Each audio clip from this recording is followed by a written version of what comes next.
Hello friends, welcome back again in e notes. तो unit 2 हम पढ़ रहे थे एक्सटेंडेड सरफेस। पार्ट 8 में हम पढ़ेंगे और ये हमारा इस यूनिट का लास्ट पार्ट है, that is time constant and the response of thermocouple. तो चलिए शुरू करते हैं।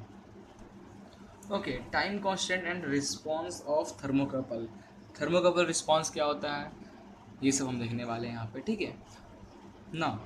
When two dissimilar metal are joined together at a two point to form a closed loop and a temperature difference exists between the function and the electrical potential is set up between the junction, such an arrangement is known as thermocouple.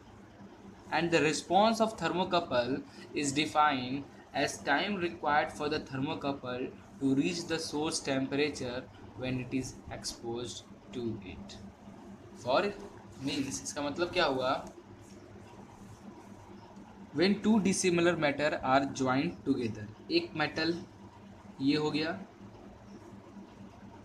ठीक है, और एक metal ये हो गया। आप इसको दो पॉइंट से ज्वाइंट किए, तो ये दो पॉइंट से ज्वाइंट करने के बाद आप जब इसमें इलेक्ट्रिसिटी पास कराओगे तो इस दोनों पॉइंट का इस पॉइंट का टेम्परेचर अगर ज़्यादा होगा तो इस पॉइंट का टेम्परेचर कम होगा।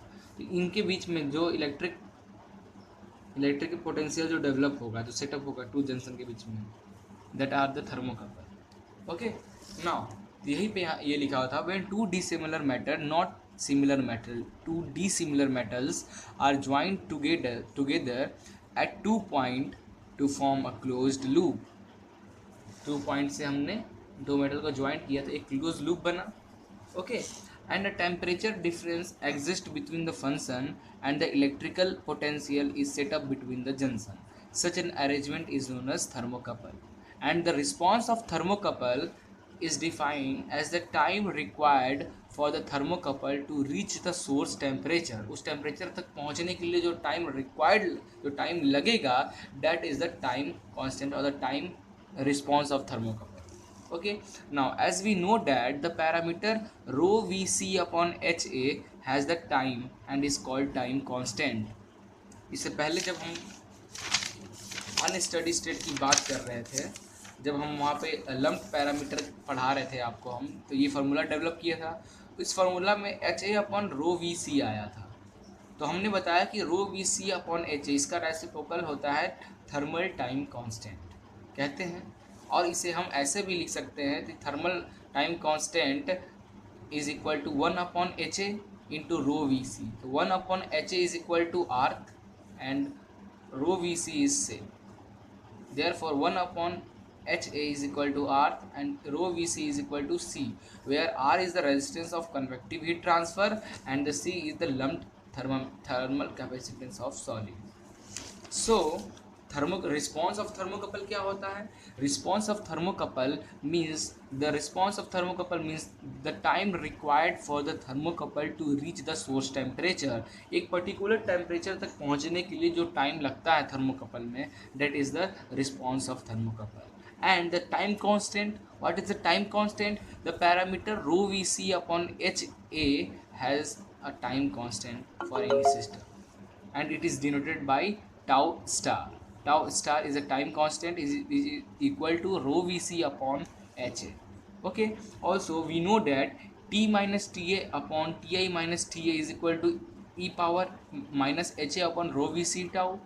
तो इसको हम क्या लिख सकते हैं, H A upon rho V C is equal to 1 tau star, therefore this is equal to e power minus tau upon tau star लिख सकते हैं। और इसे हम क्या लिख सकते हैं, 1/e tau upon tau star. If E power tau upon tau star larger, if E का पावर अगर लार्ज होगा, means tau upon tau star बहुत ज़्यादा होगा, then E power larger value is infinity, but 1/e larger is equal to 0. Now, if we make t upon t star is larger than the t minus ta upon ti minus ta, if we make 1 upon e power t upon t star larger value, then 1/e larger value is equal to 0.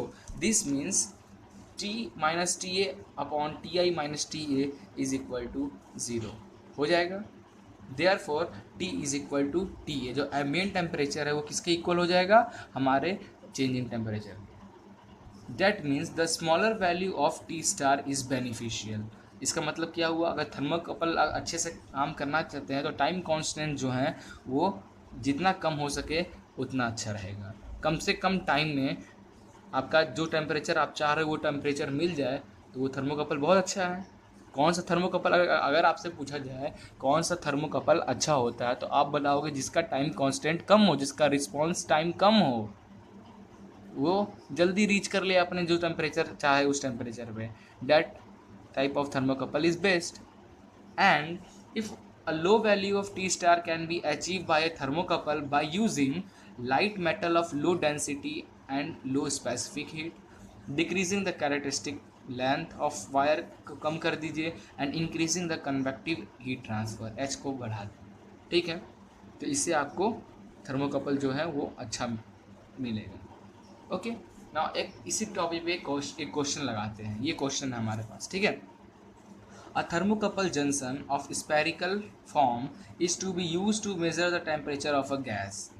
Gas के temperature means ये thermocouple हुआ एक point ये और एक point ये। इस point पे हम इस पॉइंट को हमने क्या किया, जहाँ से गैस पास हो रहा है उस टेम्परेचर नापने के लिए यूज़ कर रहे हैं। तो ये टेम्परेचर यहाँ चेंज होगा due to develop in potential between current between this. Okay, the function is initially at 20 degree Celsius, mean ambient temperature 20 degree Celsius है, and it is placed at a gas which is at 200 degree Celsius. Okay, now calculate junction diameter for 1 second time constant के लिए। Time constant at 1 second junction dia कितना होगा, and the time required for thermocouple to reach the temperature 197 degree Celsius. Mean change in temperature क्या, ये हो जाएगा T, ये हो जाएगा ambient temperature and this is the initial temperature, ठीक है। Assume K is equal to इतना, H इज इक्वल टू इतना, C is equal to 0.4 kilo joule per K G kelvin और डेंसिटी इज 8000 kg इतना। Okay, इसी base पे अब हम न्यूमेरिकल लगाने वाले हैं। तो initial temperature, sorry not this is a TA, initially जब बोल दिया है तो ये TI है, and it is placed at a gas which is at इतना, मीन्स एम्बिएंट टेम्परेचर इतना है। Therefore TI is equal to 20 degree Celsius, ambient temperature 200 and change in temperature 197 degree Celsius. C की value 0.4 kilo joule per K G kelvin दिया था, इसको kilo joule है तो इसको जूल में चेंज कर लेते हैं, तो किलो की जगह पे 1000 लिख दिए, चेंज हो गया। नाउ फॉर T स्टार का फॉर्मूला हमें पता है क्या होता है, rho C V upon H A, where rho C upon H is equal to V upon A, where L is equal to V upon A होता है। और आपका स्पेरिकल वायर है तो उसकी वॉल्यूम क्या हो जाएगी 4/3 पाई आर क्यूब, और एरिया क्या हो जाएगा 4 पाई आर स्क्वायर। इसे कट करोगे तो r/3 बचेगा, तो ये v अपॉन ए को हम r/3 लिख सकते हैं। ओके, नाउ टाउ स्टार हमारा दिया है फॉर 1 सेकेंड के लिए हमें डायमीटर फाइंड करना है, तो फॉर 1 सेकेंड के लिए tau star is equal to 1, rho दिया 8000, सी दिया हुआ 0.4, वी दिया है वॉल्यूम 1000,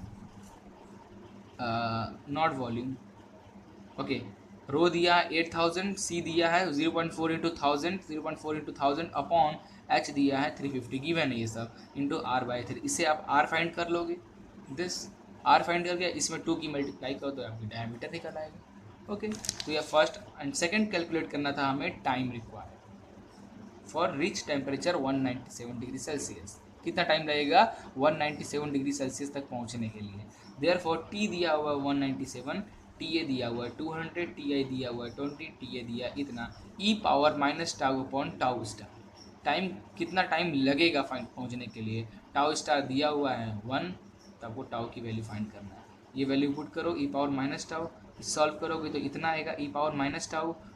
एक्सपोनेंशियल हटाने के लिए इधर ln आ जाएगा, ln this into is equal to minus tau, ln this value को सॉल्व करोगे तो माइनस में ये आएगा, माइनस माइनस प्लस, तो टाउ की वैल्यू हो जाएगी 4.094 सेकेंड। दस ओके, तो आई थिंक आपको ये टाइम रिस्पॉन्स, थर्मोकपल रिस्पॉन्स आपको अच्छे से समझ में आया होगा।